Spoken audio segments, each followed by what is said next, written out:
When organizations adopt a team structure, often they have to change the organization rewards. So we might have to, as we're paying people based on their skills, and we're paying people based on the gains, the improvements of the organization, increase in outputs. We also might have to add a team bonus to that, keeping in mind that we have to be careful of the social loafing problem, where people will kick back, count on their teammates to do the work, and then they get to collect the bonus, just like when college students do it, because there's a team grade and they want the person who's got to have the A, and they know that person will step up and do their job if they don't.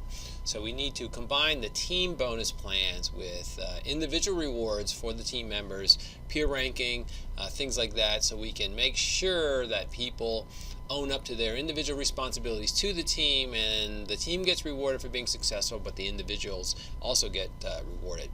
We don't have just individual rewards, because the goal for the company, the goal for the organization, is to have the whole team successful.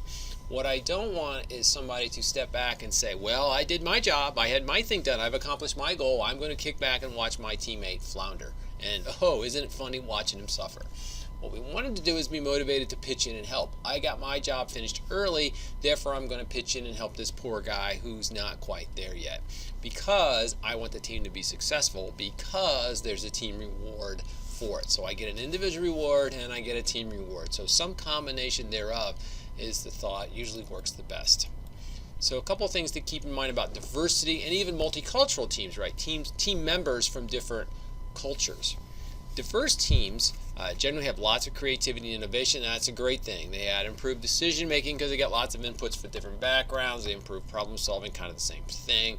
One of the issues there might be more misunderstandings.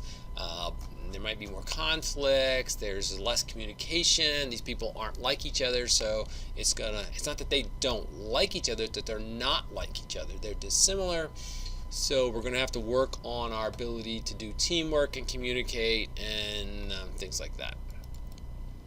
If they're from different cultures, right, we got to think about the way they communicate. In non-Western cultures, meaning is embedded in the way the message is presenting.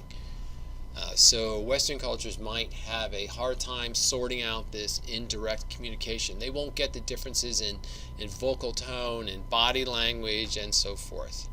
Certainly different cultures, we can noticeably measure difference in hierarchy and authority. That's why we talked about Geert Hofstede's way of measuring national culture. That's one of the things he measures, people's attitude about that. So somebody from South America might have a very much different view of authority than, say, somebody from Sweden.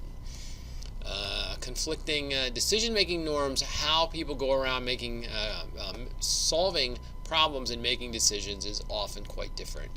Americans and Australians tend to think fewer is better when it comes to making decisions, whereas many people in Europe, they like the group decision-making process, thinking by getting more inputs, they can, even though it's slower, they can make better, more cohesive, more thoughtful decisions.